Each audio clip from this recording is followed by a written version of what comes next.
ಇತ್ತೀಚಿನ ವಾರ್ತೆಗಳಿಗೆ ಸ್ವಾಗತ. ನಾನು ರಮ್ಯಾ ಸತೀಶ್. ಇಂದಿನ ಮುಖ್ಯಾಂಶಗಳು. ಚನ್ನರಾಯಪಟ್ಟಣ ತಾಲೂಕು ಕಾರ್ಯನಿರತ ಪತ್ರಕರ್ತರ ಸಂಘದಿಂದ ಆಯೋಜನೆಗೊಂಡ ಸೌಹಾರ್ದಯುತ ಕ್ರಿಕೆಟ್ ಪಂದ್ಯಾವಳಿ. ವಿವಿಧ ಸರ್ಕಾರಿ ಇಲಾಖೆಗಳ ತಂಡಗಳು ಭಾಗಿ. ಚಾಂಪಿಯನ್ ಆಗಿ ಸೆಸ್ಕಾಂ ತಂಡ, ರನ್ನರ್ ಅಪ್ ಆಗಿ ಶಿಕ್ಷಣ ಇಲಾಖೆ. ತಮ್ಮ ಕೆಲಸದ ಜಂಜಾಟ ಮರೆತು ದಿನಪೂರ್ತಿ ಕ್ರಿಕೆಟ್ನಲ್ಲಿ ಮುಳುಗಿದ ಸರ್ಕಾರಿ ಅಧಿಕಾರಿಗಳು, ನೌಕರರು. ಮೌಲ್ಯಾಧಾರಿತ ಶಿಕ್ಷಣದಿಂದ ಉತ್ತಮ ಸಮಾಜ ನಿರ್ಮಾಣ ಎಂದ ಶಾಸಕ ಬಾಲಕೃಷ್ಣರವರು. ಪಟ್ಟಣದ ಸರ್ಕಾರಿ ಸ್ವತಂತ್ರ ಪದವಿ ಪೂರ್ವ ಕಾಲೇಜಿನಲ್ಲಿ ನೂತನವಾಗಿ ಕಟ್ಟಿರುವ ಹೆಚ್ಚುವರಿ ಕೊಠಡಿಗಳ ಲೋಕಾರ್ಪಣೆಗೊಳಿಸಿ ಹೇಳಿಕೆ.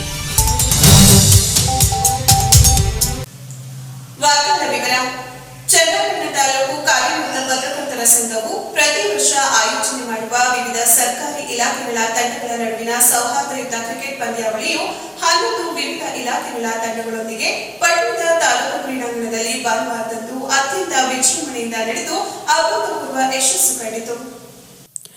ವಿವಿಧ ಇಲಾಖೆಗಳ ನಡುವೆ ಸೌಹಾರ್ದಯುತವಾಗಿ ನಡೆಯುವ ಕ್ರಿಕೆಟ್ ಪಂದ್ಯಾವಳಿಯಲ್ಲಿ ಪತ್ರಕರ್ತರ ತಂಡ, ಕಂದಾಯ, ಪೊಲೀಸ್ ಇಲಾಖೆ, ಗ್ರಾಮೀಣಾಭಿವೃದ್ಧಿ ಮತ್ತು ಪಂಚಾಯತ್ ರಾಜ್, ಶಿಕ್ಷಣ, ಸೆಸ್ಕಾಂ, ಆರೋಗ್ಯ, ಪುರಸಭೆ, ವಕೀಲರು ಮತ್ತು ಕೆಎಂಎಫ್ ಹಾಗೂ ಅರಣ್ಯ ಇಲಾಖೆಗಳ ತಂಡ ಸೇರಿ ಒಟ್ಟು 11 ತಂಡಗಳು ಭಾಗವಹಿಸಿದವು.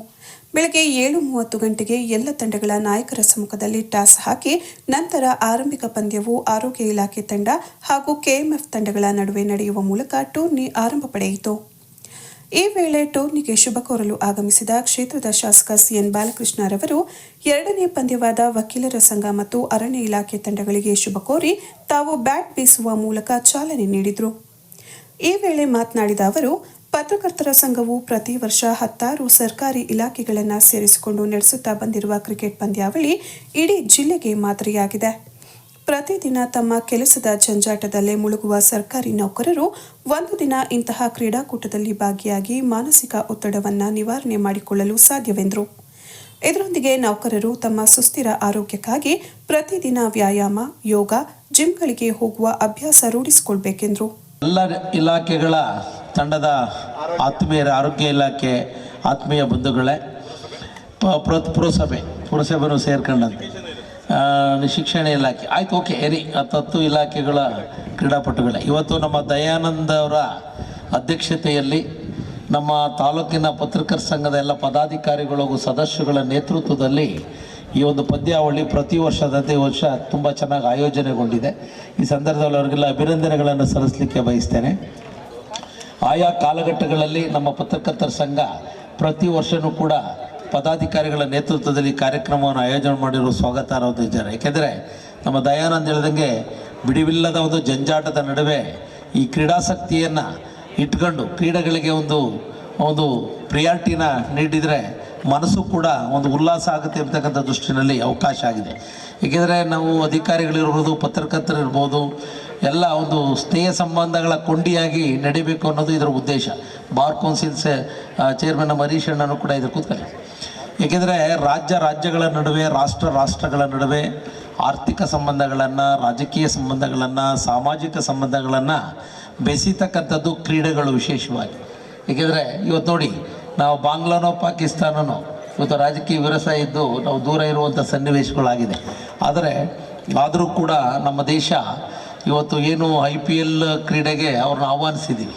ಆದರೆ ಅವರು ಆ ನಿರ್ಧಾರ ಬಹುಶಃ ಆ ದೇಶದಲ್ಲಿ ಆತಂಕ ಇದೆ ಹೊರತು ನಮ್ಮ ದೇಶದಲ್ಲೇನು ಆತಂಕ ಇಲ್ಲ. ನಮ್ಮ ದೇಶ ಶಾಂತಿ ಪ್ರಿಯವಾದಂಥ ದೇಶ. ಇವತ್ತು ಸರ್ವ ಧರ್ಮೀಯರಿಗೂ ಕೂಡ ಎಲ್ಲ ರೀತಿಯ ಒಂದು ಆದ್ಯತೆ ಕೊಟ್ಟಿರ್ತಕ್ಕಂಥ, ಸಮಾನವಾದಂಥ ಅವಕಾಶ ಕೊಟ್ಟಿರ್ತಕ್ಕಂಥ ತಪೋಭೂಮಿ ಭಾರತ ದೇಶ ವಿಶೇಷವಾಗಿ. ಆ ಹಿನ್ನೆಲೆಯಲ್ಲಿ ಇವತ್ತು ಕ್ರಿಕೆಟ್ ಇವತ್ತು ಜನಪ್ರಿಯ ಕ್ರೀಡೆಯಾಗಿ ಹೊರಹೊಮ್ಮಿದೆ. ಇವತ್ತು ನ್ಯೂಜಿಲೆಂಡ್ ಪ್ರವಾಸದಲ್ಲಿರ್ತಕ್ಕಂಥ ನಮ್ಮ ತಂಡ 4-1 ಸರಣಿಯನ್ನು ಗೆದ್ದಿದೆ.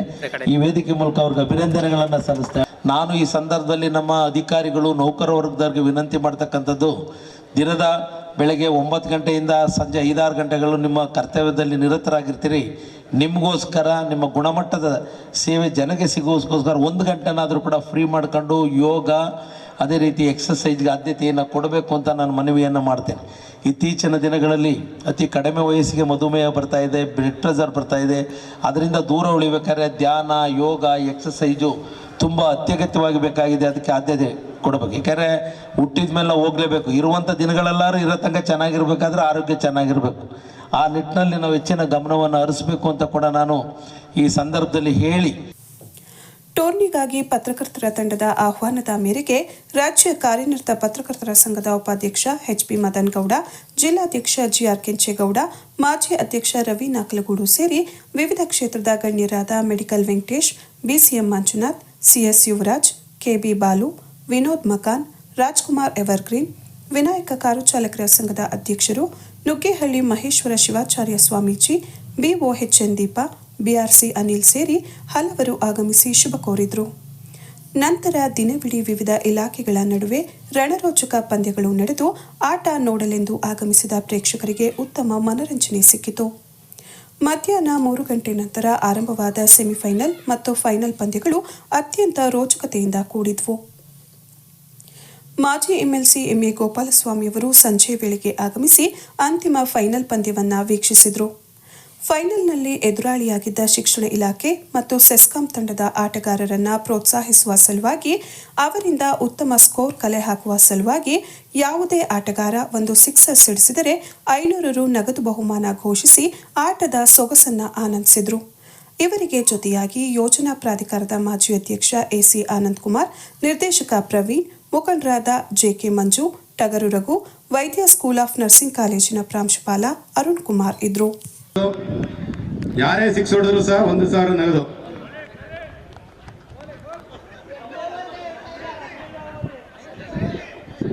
ಮತ್ತೊಂದು ಅದ್ಭುತವಂತ ಅಷ್ಟೇ ಅದ್ಭುತವಂತ ಕ್ಷೇತ್ರ ರಕ್ಷಣೆ ಕೂಡ ಯಾವುದೇ ರನ್ನಿಗೆ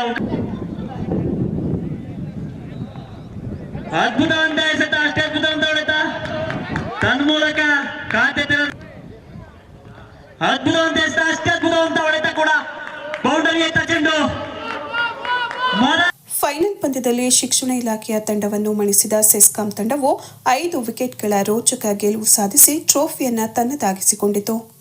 ಪೈಪೋಟಿ ನೀಡಿದ ಶಿಕ್ಷಣ ಇಲಾಖೆ ತಂಡವು ರನ್ನರ್ ಅಪ್ ಪ್ರಶಸ್ತಿಯನ್ನು ತನ್ನದಾಗಿಸಿಕೊಂಡಿತು.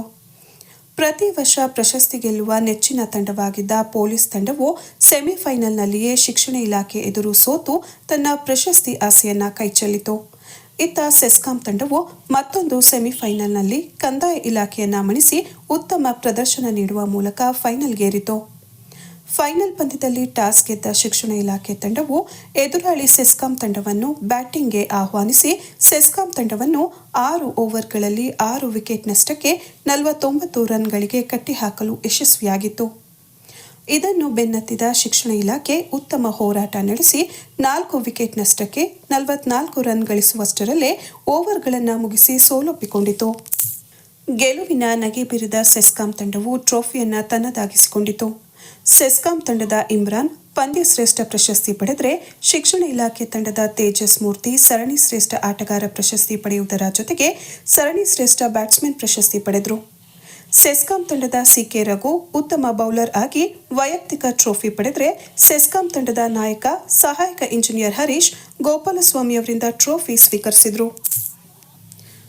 ಪ್ರಶಸ್ತಿ ಪ್ರದಾನ ಸಮಾರಂಭದಲ್ಲಿ ಮಾಜಿ MLC MA Gopalaswamy, DYSP N Kumar, ಯೋಜನಾ ಪ್ರಾಧಿಕಾರದ ಮಾಜಿ ಅಧ್ಯಕ್ಷ ಎಸಿ ಆನಂದ್ ಕುಮಾರ್, ನಿರ್ದೇಶಕ ಪ್ರವೀಣ್, ಮುಖಂಡರಾದ ಜೆಕೆ ಮಂಜು, ಟಗರು ರಘು, ವೈದ್ಯ ಸ್ಕೂಲ್ ಆಫ್ ನರ್ಸಿಂಗ್ ಕಾಲೇಜಿನ ಪ್ರಾಂಶುಪಾಲ ಅರುಣ್ ಕುಮಾರ್, A1 ಸ್ಪೋರ್ಟ್ಸ್ ಮುಖ್ಯಸ್ಥ ರಂಗನಾಥ್, ತಾಲೂಕು ಕಾರ್ಯನಿರತ ಪತ್ರಕರ್ತರ ಸಂಘದ ಅಧ್ಯಕ್ಷ ದಯಾನಂದ್, ಪ್ರಧಾನ ಕಾರ್ಯದರ್ಶಿ ಶ್ರೀನಿವಾಸ್ ಸೇರಿ ಪತ್ರಕರ್ತರ ಸಂಘದ ಎಲ್ಲ ಪದಾಧಿಕಾರಿಗಳು ಮತ್ತು ಸದಸ್ಯರು ಸೇರಿ ವಿವಿಧ ಇಲಾಖೆಯ ಮುಖ್ಯಸ್ಥರು ಹಾಗೂ ತಾಲೂಕಿನ ಪತ್ರಕರ್ತರು ಉಪಸ್ಥಿತರಿದ್ದರು.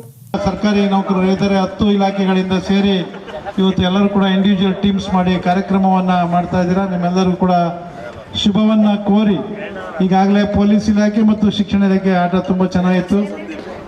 ಸೆಮಿಫೈನಲ್ ಫೈನಲ್ಗೆ ಶಿಕ್ಷಣ ಇಲಾಖೆ ಬಂದಿದೆ, ಅವರಿಗೆ ಶುಭವನ್ನ ಕೋರ್ತಾ ಮತ್ತೊಂದು ಟೀಮ್ ಬಸ್ಸು ಕೆಬಿ ಚೆಸ್ಕಾಂ ಈಗ ಫೈನಲ್ ಟೀಮ್ ಬಂದಿದೆ. ಈಗಾಗಲೇ ಅರಣ್ಯ ಇಲಾಖೆ ಇರ್ಬೋದು, ಕಂದಾಯ ಇಲಾಖೆ ಇರ್ಬೋದು, ಎಲ್ಲರೂ ಕೂಡ ಇವತ್ತು ಭಾಗವಹಿಸಿ ತಮ್ಮ ತಮ್ಮ ಪ್ರತಿಭೆಗಳನ್ನ ಮಾಡಿದ್ದೀರಾ. ಯಾಕೆಂದ್ರೆ ಒಂದು ಸಂತೋಷ, ಕ್ರೀಡಾಕೂಟ ಇದೆ ಅಂದರೆ ಆರೋಗ್ಯದ ಕಡೆ ಗಮನ ಕೊಡಬೇಕು ಅಂದರೆ ನಮಗೆ ಗೊತ್ತಿರೋಂಗೆ ಪೊಲೀಸ್ ಇಲಾಖೆ ಮಾತ್ರ ಸ್ವಲ್ಪ ಬೆಳಗ್ಗೆ ಎದ್ದು ವ್ಯಾಯಾಮನೂ ಎಕ್ಸಸೈಸು ಮಾಡ್ಬೋದು. ಪ್ರತಿಯೊಂದು ಇಲಾಖೆಯಲ್ಲಿ ಕೂಡ ನೌಕರರು ಆರೋಗ್ಯವಾಗಿರಬೇಕು ಅಂದರೆ ಪ್ರಾಣಾಯಾಮ ಇರ್ಬೋದು, ಯೋಗಾಸನ ಜೊತೆಗೆ ಕ್ರೀಡೆ ಕಡೆ ಗಮನ ಇರಲಿ ಅಂತ ಹೇಳ್ತಾ, ಸೋಲು ಗೆಲುವು ಸಹಜ. ಈಗ ನಾವೇ ಸೋತೇನು ಮನೆ ಸೇರ್ಕೊಂಡಿಲ್ಲ, ಬೆಳಗ್ಗೆ ಎದ್ದ ಕಾರ್ಯಕ್ರಮ ನಿರಂತರವಾಗಿದ್ದೀವಿ. ಯಾವಾಗಲೂ ಒಂದು ದಿವಸ ಗೆದ್ದರು ಸೋಲೇಬೇಕು, ಸೋತರು ಒಂದು ದಿವಸ ಗೆಲ್ಲಬೇಕು. ರಾಜಕಾರಣದಲ್ಲಿ ಸೋಲು ಗೆಲುವು ಆಗಿರುತ್ತೋ, ಕ್ರೀಡೆನಲ್ಲೂ ಹಾಗೆ ಇರ್ತೈತೆ. ನೀವೆಲ್ಲರೂ ಕೂಡ ಕುಟುಂಬದ ಜೊತೆಗೆ ಜವಾಬ್ದಾರಿಯಾಗಿಂದ ಇದ್ರೆ ಹಾಗೂ ನಮ್ಮ ತಾಲೂಕಿನ ಅಭಿವೃದ್ಧಿಗೆ, ಲೋಕ ಕಲ್ಯಾಣಕ್ಕೆ ನೀವೆಲ್ಲ ನೌಕರರು ಕೆಲಸ ಮಾಡ್ತಿದ್ದೀರಾ. ಮತ್ತೊಮ್ಮೆ ಪತ್ರಕರ್ತರಿಗೂ ಎಲ್ಲ ಇಲಾಖೆಯ ತಂಡದಿಂದ ಒಂದೊಂದು ಮಾಡ್ಕೊಂಡು ಫೈನಲ್ಗೆ ಏನು ಬಂದಿರ್ತಾರೆ ಪಾರದರ್ಶಕವಾಗಿ ನಡೀಲಿ ಅಂತ ಹೇಳ್ತಾ, ನಿಮ್ಮ ಸಂಘದ ಜೊತೆ ಯಾವಾಗಲೂ ನಾವು ಇರ್ತೀವಿ ಅಂತ ಹೇಳ್ತಾ, ನಾನು ಕರೆದು ಮಾತನಾಡೋಕ್ಕೆ ಅವಕಾಶ ಕೊಟ್ಟಂತ ಎಲ್ಲರಿಗೂ ವಂದಿಸಿ ನಾನು ಮಾತು ಮುಗಿಸ್ತೀನಿ. ಈ ಪಂದ್ಯದ ಎಲ್ಲರಿಗೂ ಹೊಡೆಯೋದು 3 ಮ್ಯಾಚಿಂದ 77 ರನ್ ಹೊಡೆದಿರ್ತಾರೆ. 3 ಮ್ಯಾಚಿಂದ 77 ರನ್.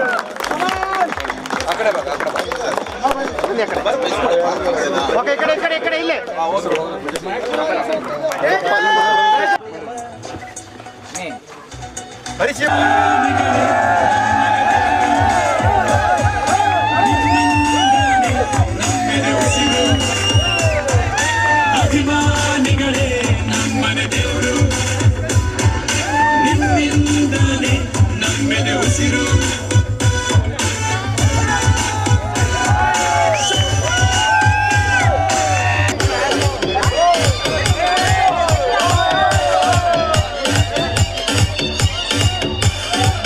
ಶಿಕ್ಷಣ ಇಲಾಖೆ ತಂಡದ ನಾಯಕ ವಿನಯ್ ನಿರ್ವಹಣೆ ಮಾಡಿದಂತ ಇವರಿಗೆ ನಮ್ಮ ಮಾಜಿ MLC ಗೋಪಾಲ ಸ್ವಾಮಿ ಅವರಿಂದ ಒಂದು ಕಿರು ಸನ್ಮಾನ ಸಹಕಾರ ನೀಡಿ ಕ್ರೀಡಾಂಗಣ ಪಿಚ್ ತಯಾರಿಯಿಂದ ಕ್ರೀಡಾಂಗಣ ತಾಲೂಕು ಕಾರ್ಯನಿರತ ಪತ್ರಕರ್ತರ ಸಂಘದ ವತಿಯಿಂದ ಹೃತ್ಪೂರ್ವಕ ಧನ್ಯವಾದಗಳು ಬರಬೇಕು. ವಿದ್ಯಾರ್ಥಿಗಳು ತಾವು ಗಳಿಸುವ ಪದವಿ ಜೊತೆಗೆ ಮೌಲ್ಯಾಧಾರಿತ ಶಿಕ್ಷಣ, ಕೌಶಲ್ಯಾಧಾರಿತ ಶಿಕ್ಷಣ ಪಡೆದರೆ ಮಾತ್ರ ಉತ್ತಮ ಸಮಾಜದೊಂದಿಗೆ ಉತ್ತಮ ಬದುಕು ನಿರ್ಮಾಣ ಸಾಧ್ಯ ಎಂದು ಶಾಸಕ CN ಬಾಲಕೃಷ್ಣ ಹೇಳಿದರು. ಪಟ್ಟಣದ ಸರ್ಕಾರಿ ಸ್ವತಂತ್ರ ಪೂರ್ವ ಕಾಲೇಜಿನಲ್ಲಿ ಸೋಮವಾರದಂದು ನೂತನವಾಗಿ ನಿರ್ಮಾಣಗೊಂಡ ಹೆಚ್ಚುವರಿ ಕೊಠಡಿಗಳನ್ನು ಲೋಕಾರ್ಪಣೆಗೊಳಿಸಿ ಅವರು ಮಾತನಾಡಿ, ವಿದ್ಯಾರ್ಥಿ ಜೀವನದಲ್ಲಿ ಸಾಧನೆ ಮಾಡಲು ಶಿಸ್ತು, ಸಂಯಮ ಮೈಗೂಡಿಸಿಕೊಳ್ಬೇಕು. ಕ್ರೀಡೆ, ಸಾಧಕರ ಚರಿತ್ರೆಗಳು, ದೇಶಾಭಿಮಾನ, ಪರಿಸರದ ಸಂರಕ್ಷಣೆ ಬಗ್ಗೆ ಕಾಳಜಿ ಬೆಳೆಸಿಕೊಳ್ಬೇಕು. ವಿದ್ಯೆ ಎಂಬುದು ಜ್ಞಾನದ ರತ್ನ ಇದ್ದಂತೆ, ಯಾರೂ ಕೂಡ ಅದನ್ನು ಕದಿಯಲು ಸಾಧ್ಯವಿಲ್ಲ. ಹೀಗಾಗಿ ವಿದ್ಯಾರ್ಥಿಗಳು ಪರಿಶ್ರಮ ವಹಿಸಿ ಓದಿ ಉನ್ನತ ಹುದ್ದೆಗಳನ್ನು ಅಲಂಕರಿಸಬೇಕು. ಸದಾ ನಿಮ್ಮ ಮನಸ್ಸನ್ನ ಗುರಿಯೆಡೆಗೆ ಕೇಂದ್ರೀಕರಿಸಬೇಕು. ಶೈಕ್ಷಣಿಕವಾಗಿ ಪ್ರಗತಿ ಸಾಧಿಸಲು ಛಲ, ಕಠಿಣ ಪರಿಶ್ರಮದ ಮೂಲಕ ಓದಿ ಉತ್ತಮ ಸಾಧನೆ ಮಾಡಬೇಕು ಎಂದರು. ಕಾಲೇಜಿನಲ್ಲಿ ಮಕ್ಕಳ ಕಲಿಕೆಗೆ ಸೂಕ್ತ ವಾತಾವರಣವಿದ್ದು, ಶಿಕ್ಷಕರು ಜ್ಞಾನ ವಿಕಾಸದ ಕಡೆಗೆ ಹೆಚ್ಚು ಒತ್ತು ನೀಡಬೇಕು. ವಿದ್ಯಾರ್ಥಿಗಳಿಗೆ ಶೈಕ್ಷಣಿಕವಾಗಿ ಉತ್ತೇಜನ ಕೊಡುವಲ್ಲಿ ಶಿಕ್ಷಕರು ಹಾಗೂ ಪೋಷಕರ ಪಾತ್ರ ಮುಖ್ಯವಾಗಿದೆ. ಪೋಷಕರು ಮನೆಯಲ್ಲಿ ಮಕ್ಕಳ ವಿದ್ಯಾಭ್ಯಾಸಕ್ಕಾಗಿ ಅಲ್ಪ ಸಮಯವನ್ನು ಮೀಸಲಿಡಬೇಕು. ಸಮಾಜದಲ್ಲಿ ಇವತ್ತು ಹಣ, ಅಧಿಕಾರಕ್ಕೆ ಬೆಲೆ ಇಲ್ಲ. ನಿಸ್ವಾರ್ಥವಾಗಿ ಯಾರು ಸೇವೆ ಸಲ್ಲಿಸುತ್ತಾರೆ ಅಂತಹವರನ್ನ ಸಮಾಜ ಗುರುತಿಸುತ್ತದೆ. ಇತ್ತೀಚಿನ ದಿನಗಳಲ್ಲಿ ವಿದ್ಯಾರ್ಥಿಗಳು ಅನಗತ್ಯ ಚಟುವಟಿಕೆಗಳಲ್ಲಿ ಹೆಚ್ಚು ತೊಡಗಿಸಿಕೊಳ್ತಿದ್ದಾರೆ. ಪುಸ್ತಕಕ್ಕಿಂತ ಮೊಬೈಲ್ ಬಳಕೆಯಲ್ಲಿ ಹೆಚ್ಚು ತಲ್ಲೀನರಾಗಿರುತ್ತಾರೆ. ಮೊಬೈಲ್ ಬಳಕೆಯ ಗೀಳಿನಿಂದ ಮಕ್ಕಳು ಕಲಿಕೆ ಕಡೆ ಆಸಕ್ತಿ ತೋರ್ತಿಲ್ಲ. ಈಗ ಪ್ರತಿ ಕ್ಷೇತ್ರದಲ್ಲೂ ಸ್ಪರ್ಧೆ ಹೆಚ್ಚಿದೆ. ಸ್ಪರ್ಧಾತ್ಮಕ ಯುಗದಲ್ಲಿ ಯಶಸ್ಸು ಗಳಿಸಲು ಜ್ಞಾನ ಸಂಪಾದನೆ ಮುಖ್ಯ. ಶಿಸ್ತುಬದ್ಧ ಜೀವನದಿಂದ ಯಶಸ್ಸು ಸಾಧಿಸಬಹುದು. ಉತ್ತಮ ವ್ಯಕ್ತಿಯಾಗಿ ಗುರುತಿಸಿಕೊಂಡರೆ ಗುರಿ ಸಾಧನೆಗೆ ಸಹಕಾರಿಯಾಗ್ತದೆ. ಸಮಯ ಪಾಲನೆ ಮಾಡದವರು ಗುರಿ ಸಾಧಿಸಲು ಸಾಧ್ಯವಾಗುವುದಿಲ್ಲ. ಯುವಕ ಯುವತಿಯರು ದೇಶದ ಆಸ್ತಿಯಾಗಿ ರೂಪುಗೊಳ್ಳಬೇಕು. ಮಕ್ಕಳಿಗೆ ಉತ್ತಮ ಗುಣಮಟ್ಟದ ಶಿಕ್ಷಣ ನೀಡಲು ಬದ್ಧವಾಗಿದ್ದು, ಈ ದಿಸೆಯಲ್ಲಿ ಕಾಲೇಜುಗಳಿಗೆ ಮೂಲಭೂತ ಸೌಕರ್ಯಗಳಿಗೆ ಆದ್ಯತೆ ನೀಡಲಾಗುತ್ತಿದೆ. ವಿದ್ಯಾರ್ಥಿಗಳು ಗುಣಾತ್ಮಕ ಫಲಿತಾಂಶ ಪಡೆಯುವ ಮೂಲಕ ಉತ್ತಮ ಶೈಕ್ಷಣಿಕ ಭವಿಷ್ಯವನ್ನು ರೂಪಿಸಿಕೊಳ್ಳಬೇಕು ಎಂದು ತಿಳಿಸಿದರು. ಕಾರ್ಯಕ್ರಮದಲ್ಲಿ ಕಾಲೇಜಿನ ಪ್ರಾಂಶುಪಾಲರಾದ KT ರಾಮೇಗೌಡ, ಕ್ಷೇತ್ರ ಸಂಪನ್ಮೂಲ ಸಮನ್ವಯಾಧಿಕಾರಿ KN ಅನಿಲ್, ಕಾರ್ಯಪಾಲಕ ಅಭಿಯಂತರರಾದ ಆನಂದ್ ಕುಮಾರ್, ಸಹಾಯಕ ಅಭಿಯಂತರ ಕಾಶಿನಾಥ್, ಬೋಧಕ ವರ್ಗ ಸೇರಿದಂತೆ ವಿದ್ಯಾರ್ಥಿಗಳು ಭಾಗವಹಿಸಿದರು. ಸುಮಾರು 1,20,00,000 ರೂಪಾಯಿ ವೆಚ್ಚದಲ್ಲಿ 5 ಕೊಠಡಿಗಳ ನಿರ್ಮಾಣವನ್ನು ಮಾಡಿ ಇವತ್ತು ಲೋಕಾರ್ಪಣೆ ಮಾಡುವಂಥದ್ದಲ್ಲಿ ನಾವು ಉದ್ಘಾಟನೆಯೊಂದಿಗೆ ಭಾಗವಹಿಸಿದ್ದೇವೆ. ಇದು ತಮ್ಮೆಲ್ಲರೂ ವಿಶೇಷವಾಗಿ ಶುಭಾಶಯಗಳನ್ನು ಕೂಡ ಕೋರುತ್ತಾ, ಇವತ್ತು ಸರ್ಕಾರಿ ಸ್ವತಂತ್ರ ಪದವಿ ಪೂರ್ವ ಕಾಲೇಜು ಗುಣಮಟ್ಟದ ಶಿಕ್ಷಣವನ್ನು ನೀಡುವಂಥ ನಿಟ್ಟಿನಲ್ಲಿ ಪ್ರಮುಖ ಹೆಜ್ಜೆಯನ್ನು ಇಟ್ಟಿದೆ. ಈ ಸಂದರ್ಭದಲ್ಲಿ ಪ್ರಾಂಶುಪಾಲರು ಎಲ್ಲ ಉಪನ್ಯಾಸಕ ವೃಂದದವರಿಗೆ ನಾವು ಹೃದಯಪೂರ್ವಕವಾದಂಥ ಅಭಿನಂದನೆಗಳನ್ನು ಸಲ್ಲಿಸಲಿಕ್ಕೆ ಬಯಸ್ತಾ ಇದ್ದೇನೆ. ಸುಮಾರು 1,800 ವಿದ್ಯಾರ್ಥಿಗಳು ಇವತ್ತು ಆರ್ಟ್ಸ್, ಕಾಮರ್ಸ್ ಮತ್ತು PCMB, PCMC ಈ 4 ವಿಭಾಗಗಳಲ್ಲಿ ವ್ಯಾಸಂಗವನ್ನು ತಗೊಂಡು ಕೂಡ ಮಾಡ್ತಾ ಇದ್ದೀವಿ. ಇಲ್ಲಿಗೆ ಬೇಕಾದಂಥ ಬಹುತೇಕ ಎಲ್ಲ ಕೊಠಡಿಗಳ ಕೊರತೆಯನ್ನು ನೀಗಿಸಿದ್ದೇವೆ. ಕಂಪ್ಯೂಟರ್ ಲ್ಯಾಬ್ ಕೂಡ ಮಾಡಿಸ್ಕೊಟ್ಟಿದ್ದೇವೆ. ಆಮೇಲೆ ಲ್ಯಾಬ್ಗಳು ಕೂಡ ವ್ಯವಸ್ಥಿತವಾದಂಥ ರೀತಿಯ ಲ್ಯಾಬ್ಗಳು ಕೂಡ ನಿರ್ಮಾಣ ಆಗಿದೆ. ನಾವು ನಿಮ್ಮಿಂದ ಕೇಳ್ತಕ್ಕಂಥದ್ದು ಗುಣಮಟ್ಟದ ಒಂದು ಫಲಿತಾಂಶ. ಏಕೆಂದರೆ ನಿಮ್ಮೆಲ್ಲರ ಅಭ್ಯುದಯ ದೃಷ್ಟಿಯಿಂದ ಇವೆಲ್ಲ ಸಹಕಾರವನ್ನು ಹಂತ ಹಂತವಾಗಿ ಮಾಡ್ಕೊಂಡ್ಬಂದಿದ್ದೇವೆ. ಈ ಒಂದು ಕೊಠಡಿಗಳು ಮಂಜೂರಾತಿಯಾಗುವಂಥ ಸಂದರ್ಭದಲ್ಲಿ ಪಕ್ಕದ ಕ್ಷೇತ್ರದ ಸನ್ಮಾನ್ಯ ನಾಗೇಶ್ ಅವರು ಶಿಕ್ಷಣ ಸಚಿವರಾಗಿದ್ದರು. ಅವತ್ತು ಈ ಕೊಠಡಿಗಳನ್ನು ಮಂಜೂರಾತಿ ಮಾಡಿಕೊಂಡ್ರು. ಅವರಿಗೆ ನಾನು ಈ ಮೂಲಕ ಅಭಿನಂದನೆಗಳನ್ನು ಸಲ್ಲಿಸ್ತೀನಿ. ಮಾನ್ಯ ಅಬ್ದುಲ್ ಅವರು ಶಿಕ್ಷಣ ಸಚಿವರಾಗಿದ್ದಾರೆ. ಮೊನ್ನೆ 11 ಪ್ರಾಥಮಿಕ ಶಾಲಾ ಕೊಠಡಿಗಳನ್ನು ಕೂಡ ಮಂಜೂರಾತಿಯನ್ನು ಮಾಡಿಸ್ಕೊಂಡಿದ್ದಾರೆ. ಅವ್ರಿಗೂ ಕೂಡ ಧನ್ಯವಾದಗಳನ್ನು ಹೇಳಬೇಕಾಗ್ತದೆ. ಕಳೆದ ಸಾಲಿನಲ್ಲಿ ವಿವೇಕ ಯೋಜನೆಯಲ್ಲಿ ನಮಗೊಂದು 25 ಕೊಠಡಿಗಳನ್ನು ಮಂಜೂರಾತಿ ಕೊಟ್ಟರು. PU ಕಟ್ಟಡದಲ್ಲಿ ಇಲ್ಲಿಗೆ 5 ಕೊಠಡಿಗಳು, ಇನ್ನು ಹಿರಿ ಸೇವೆ ಸೇರಿದ್ರೆ 15 ಕೊಠಡಿಗಳು, ಸುಮಾರು 40 ಕೊಠಡಿಗಳನ್ನು ಕಳೆದ ಒಂದು ಇದರಲ್ಲಿ ನಾಗೇಶ್ವರ ಸಹಕಾರವನ್ನು ಮಾಡಿದರು. ಆ ನಿಟ್ಟಿನಲ್ಲಿ ಈ ಒಂದು ಕಾಲೇಜಿಗೆ ತನ್ನದೇ ಆದಂಥ ಶೈಕ್ಷಣಿಕ ಇತಿಹಾಸ ಇದೆ. ಬಹುಶಃ ಮೊದಲು ಮೂರ್ತಿಯವರು ಇಲ್ಲಿ ಪ್ರಿನ್ಸಿಪಲ್ ಆಗಿದ್ರು ಅಂತ ನಾನು ಕೇಳ್ಕೊಂಡಿದ್ದೇನೆ. ಬಹುಶಃ ಅವರೇ ಒಂದು ಪೊಲೀಸ್ ಥರ ದೊಣ್ಣೆ ಇಟ್ಕೊಂಡು ಮಕ್ಕಳು ಅನ್ನೋದಕ್ಕಿಂತ ಇಲ್ಲಿ 2-3 ಒಂದು ವಿಭಾಗ ಇರೋದ್ರಿಂದ ಗರ್ಲ್ಸ್ ಕಾಲೇಜು, ಇಲ್ಲಿ ಹೈಸ್ಕೂಲ್ ಎಲ್ಲ ಇರೋದ್ರಿಂದ ತುಂಬ ಶಿಸ್ತುಬದ್ಧವಾದಂಥ ಒಂದು ಫೌಂಡೇಶನ್ ಹಾಕ್ಕೊಟ್ಟು ಆಯಾ ಕಾಲಘಟ್ಟಗಳಲ್ಲಿ ಎಲ್ಲರೂ ಕೂಡ ಪ್ರಾಂಶುಪಾಲರುಗಳು ಅವ್ರದ್ದೇ ಆದಂಥ ಸಮನ್ವಯತೆ ಕೆಲಸ ಮಾಡಿದ್ದಾರೆ. ಇವತ್ತು ರಾಮೇಗೌಡರು ಕೂಡ ಎಲ್ಲರೂ ಒಟ್ಟುಗೂಡಿಸ್ಕೊಂಡು ಸಮನ್ವಯತೆಯಿಂದ ಕೆಲಸವನ್ನು ನಿರ್ವಹಿಸ್ತಾ ಇದ್ದಾರೆ. ಅವ್ರಿಗೂ ಧನ್ಯವಾದಗಳನ್ನು ಈ ಸಂದರ್ಭದಲ್ಲಿ ಸಮರ್ಪಿಸ್ತಾ, ಇವತ್ತೇನೇನೋ ಏನು ಎಕ್ಸಾಮಿನೇಷನ್ ನಿಮಗೆಲ್ಲ ಹತ್ತಿರ ಬರ್ತಾಯಿದೆ ಸೆಕೆಂಡ್ PUನಲ್ಲಿ. ಯಾಕೆಂದರೆ ಓದೋ ಕಾಲ ಕೂಡಿ ಬರಲ್ಲ. ಸಮಯದ ಬಗ್ಗೆ ಒಂದು ಸಮಯದ ಬಗ್ಗೆ ಗೌರವವನ್ನು ಇಟ್ಕೊಂಡು ಪ್ರಜ್ಞೆಯನ್ನು ಇಟ್ಕೊಂಡು ನೀವು ಜವಾಬ್ದಾರಿಯುತವಾಗಿ ವ್ಯಾಸಂಗವನ್ನು ಮಾಡಬೇಕು ಅಂತ ನಾನು ತಮ್ಮಲ್ಲಿ ವಿನಂತಿ ಕೂಡ ಮಾಡ್ತೀನಿ.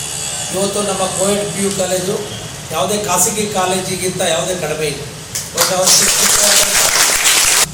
ಕೊನೆಯಲ್ಲಿ ಮತ್ತೊಮ್ಮೆ ಮುಖ್ಯಾಂಶಗಳು. ಚನ್ನರಾಯಪಟ್ಟಣ ತಾಲೂಕು ಕಾರ್ಯನಿರತ ಪತ್ರಕರ್ತರ ಸಂಘದಿಂದ ಆಯೋಜನೆಗೊಂಡ ಸೌಹಾರ್ದಯುತ ಕ್ರಿಕೆಟ್ ಪಂದ್ಯಾವಳಿ. ವಿವಿಧ ಸರ್ಕಾರಿ ಇಲಾಖೆಗಳ ತಂಡಗಳು ಭಾಗಿ. ಚಾಂಪಿಯನ್ ಆಗಿ ಸೆಸ್ಕಾಂ ತಂಡ, ರನ್ನರ್ ಅಪ್ ಆಗಿ ಶಿಕ್ಷಣ ಇಲಾಖೆ. ತಮ್ಮ ಕೆಲಸದ ಜಂಜಾಟ ಮರೆತು ದಿನಪೂರ್ತಿ ಕ್ರಿಕೆಟ್ನಲ್ಲಿ ಮುಳುಗಿದ ಸರ್ಕಾರಿ ಅಧಿಕಾರಿಗಳು, ನೌಕರರು. ಮೌಲ್ಯಾಧಾರಿತ ಶಿಕ್ಷಣದಿಂದ ಉತ್ತಮ ಸಮಾಜ ನಿರ್ಮಾಣ ಎಂದ ಶಾಸಕ ಬಾಲಕೃಷ್ಣರವರು. ಪಟ್ಟಣದ ಸರ್ಕಾರಿ ಸ್ವತಂತ್ರ ಪದವಿ ಪೂರ್ವ ಕಾಲೇಜಿನಲ್ಲಿ ನೂತನವಾಗಿ ಕಟ್ಟಿರುವ ಹೆಚ್ಚುವರಿ ಕೊಠಡಿಗಳ ಲೋಕಾರ್ಪಣೆಗೊಳಿಸಿ ಹೇಳಿಕೆ. ಇದರೊಂದಿಗೆ ವಾರ್ತಾ ಪ್ರಸಾರ ಮುಕ್ತಾಯವಾಯಿತು. ಮತ್ತೆ ನಿಮ್ಮ ಭೇಟಿ ಮುಂದಿನ ಜೀವೋಜನ ವಾರ್ತೆಯಲ್ಲಿ. ನಮಸ್ಕಾರ.